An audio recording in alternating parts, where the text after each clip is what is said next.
Good morning, students. It is the part 13 of our chapter The Enemy. तो अब तक हमसे देखे हैं कि here the gardener gardener said to Yumi कि our master knew well enough कि what he had to do, उसको क्या करना चाहिए. Our master ought to do. It is clear what our master ought to do.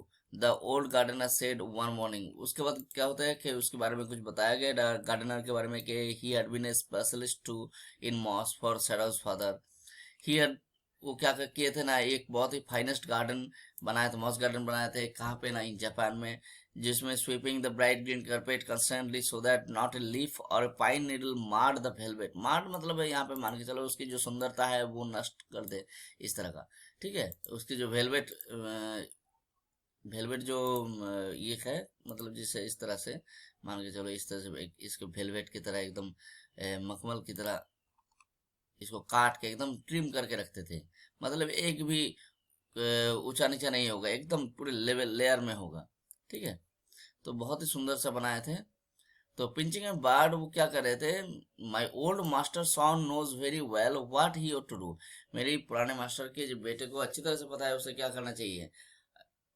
He now said, वो क्या, वो gardener जो है वो ये कहे, pinching a bird from a bush. Bird क्या होता है ना, एक फूल का है जो छोटा सा. यहाँ पे बार्ड का मतलब मान के चलो छोटा सा ऐसा कुछ. वैसे तो बार्ड होता है the flower that not bloomed. ठीक है, जो अभी ब्लूम नहीं हुआ है, इस तरह के फ्लावर को. यहाँ पे तुम एक पत्तों का, छोटा सा पत्तों का घेर भी ले सकते हो सकता है थोड़ा सा ऊंचा हो गया था तो इसीलिए उसको हटा दिए. Pinching a bird from a bush as he spoke, जब वो बोलने लगे तभी वो कहने लगे. When the man was so near death, जब ये इंसान एकदम मृत्यु के इतने करीब था, why did he not let him bleed, तो उसको मरने क्यों नहीं दिए. That young master is so proud of his skill to save life that he saves any life. The cook said कंटेम्पचुअसली, मतलब घृणा के साथ कहता है कि उसको ऐसा लगता है कि जैसे सभी जिंदगी को बचा देगा, इतना अहंकार हो गया उसको अपने स्किल में. She split a fowl snake skilfully. Fowl snake skilfully का मतलब क्या होता है, देखो स्प्लिट का मतलब क्या होता है ना, सी स्प्लिट, सी मतलब यहाँ पे जो यूमी था, यूमी क्या कर रहे थे, स्प्लिट का मतलब यहाँ पे काट. ठीक है, काट दिए. ए फाउल स्नेक, फाउल स्नेक का मतलब होता है इट्स ए बार्ड. ठीक है, एक बार्ड का जो गर्दन है उसको एकदम पूरी तरह से एकदम सटाक से काट दी, एकदम स्प्लिट कर दी. स्किलफुली, स्किलफुली मतलब एकदम बहुत ही स्किल के साथ, मतलब ऐसे के बिना कोई मतलब एकदम जो स्किल्ड होता है वो क्या करते हैं, वो सटाक से काट देंगे. तो स्किलफुली एक फाउल्स के गर्दन को काट देते हैं. And held the fluttering bird, और उस फ्लटरिंग बर्ड क्यों, गर्दन सर काट दिए तो अब वो छटपट धड़पड़ाएगा, तो वो फड़फड़ा रहे थे, तो उस फड़फड़ाते हुए बार्ड को कहाँ पे रखें, bird and let its blood flow into the roots of a wisteria vine. तो उस जो ब्लड जो उसका फ्लो हो रहा था, उस ब्लड को कहाँ पे रखे ना, इनटू द रूट्स, मतलब उस रूट में दिए, कहाँ पे ना, of a wisteria wine. Wisteria wine it is one kind of plant. उस प्लांट के रूट्स में उस बर्ड की जो ब्लड है उस ब्लड को दे रहे थे. क्यों क्यों दे रहे थे ना, यहाँ पे देखो दिया हुआ है, blood is the best of fertilizers. क्योंकि माना जाता है ब्लड जो है सबसे बड़ा फर्टिलाइजर्स होता है. किस लिए, and the old gardener would not let her waste a drop of it. And the old gardener, ये जो पुराना गार्डनर है, ये एक भी would not let her waste, मतलब यूमी को वेस्ट करने नहीं देंगे क्या ना, ए ड्रॉप ऑफ इट, मतलब a drop of blood from the fowl snake. इस फाउल के नेक से जो ब्लड गिर रहा था उसके एक बूंद भी कहीं और गिरने नहीं देंगे. तो ये कौन नहीं देगा ना, old gardener. It is the children of whom we must think, Yumi said. अब यूमी फिर से बात करता है कि it is the children of whom we must think, बच्चों के बारे में हम सबको सोचना चाहिए. Said sadly, Yumi said sadly, Yumi दुख के साथ कहते हैं, what will be their fate if their father is condemned as a traitor.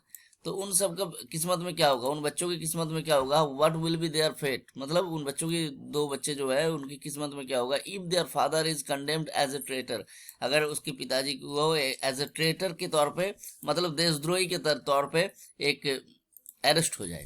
ठीक है, अगर देशद्रोही का एक लेवल लग जाए देशद्रोही कहला दिया जाए और घोषित कर दिया जाए और अरेस्ट हो जाए, तो उसके बच्चों का क्या होगा? They did not try to hide what they said from the ears of Hannah. They did not try to hide. वो दोनों जो है वो ये कोशिश नहीं किए कि इसको मतलब चुपके से बोले। कुछ लोग होते हैं ना जो मतलब साइड में कहते हैं, लेकिन इन दोनों का ऐसा कोई इरादा नहीं है। They did not try to hide what they said. वो दोनों ये कोशिश नहीं किए कि जो बात बोले वो छुपा रहे, मालिकों से छुपा रहे। फ्रॉम द ईयर्स ऑफ हाना, मतलब ताकि हाना को सुनाई ना दे, चुप चुप के नहीं बोले। हाना कौन ना, उसके सैडोज वाइफ। तो as she stood arranging the days flowers in the veranda nearby, जैसे वो दिन के फ्लावर्स को अरेंज कर रहे थे, कहाँ पे? बरामदा में खड़े होके, नियर बाई जो एकदम करीबी थे, ठीक है। तो and she knew they spoke on purpose that she might here, और हाना को ये भी पता है, and she knew they spoke on purpose, क्योंकि वो दोनों जो है इसी पर्पस से बात कर रहे हैं, दैट शी माइट हियर, ताकि उसको सुनाई दे। मतलब हाना को अच्छी तरह से बताया, उसको सुनाने के लिए यही कह रहे हैं। That they were right she knew too, और ये भी बताया हाना ऑल्सो न्यू दैट कि यहाँ पे जो है old gardener and Yumi both were right, दोनों ही सही है। In most of her being, मतलब उसकी तरफ से अगर देखा जाए दोनों ही सही है। But there was another part of her, लेकिन हाना के अंदर भी देयर वॉज अनदर पार्ट, मतलब एक मतलब here according to the narrator divided the heart of Hannah into two parts. That is, one part is the right thing, that is the logical, and another part is emotional. That is the what happened. She knew well enough that it is that the servants were talking right, but one thing also, that how they leave a how they leave a wounded person and let him die. So, but there was another part of her which she herself could not understand. देखो यहाँ पे दिया हुआ है which she herself could not understand. That she herself could not understand. मतलब she could not understand कि what why she was doing that. मतलब why she was trying to protect the enemy. तो ये हो गया उसके हार्ट के दूसरा साइड, समझ में आ रहा है? It was not sentimental liking of the prisoner. It was not sentimental liking का मतलब that means you can say that like any relationship, ठीक है। तो it's not like any relationship sentimental liking of to the of the prisoner के लिए ऐसा है ना कि कोई liking sentimental liking है, but she had come to think of him as a prisoner. She had come to think of him as a prisoner. वो उसके prisoner के तौर पर ही सोचता है। फिर भी क्या होता है ना, she had not liked him even yesterday, वो उसको कल तक पसंद नहीं करते थे यार। Here you can find out one incident that she had not liked him even yesterday. Yesterday means कल तक, बीते हुए कल, means today something changed when he had said in his impulsive way, जब वो when he said, जब वो कहे थे impulsive way में कि anyway let me tell you that my name is Tom, जब वो कहे थे कि चलो मुझे बताना दो कि मेरा नाम टॉम है, तो यहाँ पे मिल गया उसका नाम क्या है? Tom. she had only bored her little, तो उस कल तक भी उसको पसंद नहीं करते जब वो कहे थे कि मेरा नाम, बाय द वे मेरा नाम टॉम है। तो she had only bored her little distant, वो लिटिल डिस्टेंट वो मतलब दूर से वो क्या कहते हैं, लिटिल डिस्टेंस वो क्या होता है ना, जापानीज जो है अपने सर को झुका के जो वो करते हैं, मतलब सर को झुका के एक दूसरे को ग्रीट करते नहीं है, तो इसी तरह से वो अपने सर झुका के वो किए। She saw heart in his eyes but she did not wish to assuage it. She saw heart in his eyes, वो देखे क्या? शी सॉ, हाना देखे हार्ट इन हिज आईज, उसके आंखों में डर है यहाँ पे, ठीक है, बहुत ज्यादा पेन है। But she did not wish to assuage it, लेकिन she did not wish to console it, उसको ऐसा इतना लगाव नहीं लगा कि चलो उसको कंसोल कर ले। Indeed he was a great trouble in this house, और सही में देखा जाए कि this person is a great trouble in this house, ये जो प्रिजनर है, because of this one all the troubles they are facing. यहाँ पे गार्डनर ऐसा बात कर रहा है, यूमी ऐसे बात कर रहा है, लोगों का डर, पुलिस का डर। एज पर सेडाव, अगर सेडाव की बात किया जाए, every day he examined the wound carefully, हर रोज वो वुंड को एग्जामाइन करते हैं carefully. The last stitches had been pulled out this morning, और जो लास्ट स्टिचेस था, स्टिचेस क्या होता है, स्टिचेस मान के चलो ये जो पिक्चर में तुम्हें दिखाता हूँ अभी, ठीक है।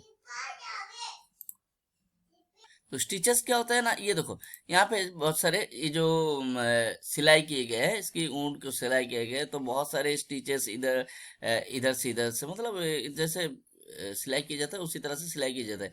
तो एक एक स्टिच को क्या किया जाता है, निकाला जाता है, जितना घाव सूखते रहते हैं एक एक स्टिच निकाल दिए जाते हैं। तो इसी तरह से तो लास्ट स्टिच जो था, ठीक है, लास्ट स्टिच भी had been pulled out this morning, आज सुबह ही लास्ट स्टिच को हटा दिया गया, मतलब उसके घाव सूख गए almost. And the young man would in a fortnight be nearly as well as ever. Fortnight का मतलब होता है दैट इज द 14 डेज, ठीक है, दैट इज द मतलब हाफ ऑफ द मंथ मान के चलो, 14 डेज 2 वीक, ठीक है। और 2 हफ्ते में ही in a fortnight be nearly as well as ever, और जैसे पहले था पहले जैसा ही चुस्त तंदुरुस्त हो जाएगा। Sadaf went back to his office and carefully typed a letter to the chief of police reporting। इसको इस लाइन को अच्छी तरह से देखना, अंडरलाइन करके रखना। सैडव कहाँ जाता है, Sadao went back to his office and carefully typed a letter. तो हियर से from here you can get a question के what did Sadao typed on his letter and to whom he wanted to send it। तो सैडव का office जाते हैं और carefully type करते हैं एक लेटर को, किसको ना, to the chief of police, chief of police को, मतलब पुलिस के जो हायर ऑफिशियल में है उसको हायर क्या कहते हैं उसको, हाई पोस्ट में है, चीफ को लिखते हैं, क्या लिखते हैं, रिपोर्टिंग मतलब वर्णन करते हुए द होल मैटर, पूरा मैटर, पूरा मैटर क्या क्या ना, ऑन द क्या लिखे है, इस लाइन को अच्छी तरह से रखना याद, क्योंकि ये इससे क्वेश्चन हो सकता है। On the 21st day of February, मतलब 21 तारीख को फेब्रुआरी में। तो अब यहाँ पे देखो और एक चीज, छोटा सा इंफॉर्मेशन पता चल गया, when what was the actual date when Sadao discover that enemy और दैट वुंडेड पर्सन। तो on 21st day of February, 21वें दिन ऑफ फेब्रुआरी के 21वें दिन का क्या हुआ था, उसको मिला था। एन एस्केप्ड प्रिजनर, एक भागा हुआ प्रिजनर क्या हुआ था, वास्ड अप, वो मतलब समंदर से होके बहते हुए आए थे, on the shore in front of my house, मेरे घर के फ्रंट में। So far he typed and then he opened a secret drawer. इतना लिखने के बाद ही typed and front of my eyes, so far he typed and then he opened a secret drawer. Secret drawer क्या होता है, मतलब the drawer that is only known by Sadao, Sadao को सिर्फ पता है वो ड्रॉयर, मतलब ऐसा नहीं है सामने रखा हुआ है। तो उस ड्रॉयर में क्या करते हैं, रख देते हैं। ऑफिस डेस्क, उसके डेस्क में एक सीक्रेट ड्रॉयर होता है, हो सकता है नीचे की तरफ, and put the unfinished report into it, and उस रिपोर्ट को उसके अंदर रख देते हैं, अनफिनिश्ड रिपोर्ट को।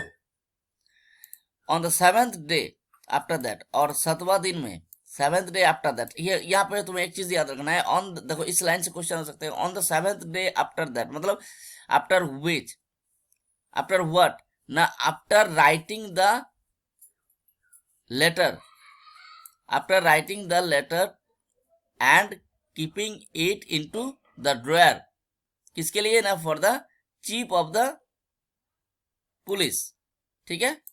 उस लेटर लिखने के बाद 7वें दिन में, ठीक है, on the 7th day 2 things happened, 2 चीज घटनाएं होते हैं, क्या क्या ना, इन the morning the servants left together, सुबह ही जो सर्वेंट्स थे वो घर छोड़ के भाग जाते हैं। They are belongings tied in a large square cotton kerchiefs, cotton kerchiefs क्या होता है ना, एक कपड़े में जो पोटली बांधते नहीं है उसी तरह का कॉटन कारचिप्स में। When Hannah got up in the morning, जब हाना सुबह मॉर्निंग में उठते हैं, नथिंग वाज डन, तो सुबह देखे कि कोई भी काम नहीं हुआ। द हाउस नॉट क्लीन्ड, घर साफ नहीं किया गया, and the food not prepared, और खाना भी नहीं बनाया गया। And she knew what it mean, और उसको पता है इसका मतलब क्या है, मतलब आज एक भी काम नहीं हुआ, इसका मतलब क्या होगा कि जरूर जो उसकी नौकरानी है वो नहीं है। She was dismayed and even terrified, उसको गुस्सा भी आया और इवन टेरिफाइड मतलब बहुत ज्यादा डर भी गया। But her pride as a mistress would not allow her to show it, लेकिन उसके अंदर के जो प्राइड है, मतलब एक गर्व के मैं मालकिन हूँ, भाई होना ही चाहिए, ये उसको वो डर सोने करने नहीं दिए कि भाई हम कितना डर गए। इंस्टेड सी इंक्लिन्ड हर हेड ग्रेसफुली, इवन उसके बावजूद भी इंक्लिन्ड हर हेड ग्रेसफुली मतलब खुशी के साथ अपना सर हिलाए। When they prepared before her in the kitchen, जब वो दोनों प्रिपेयर्ड, अपियर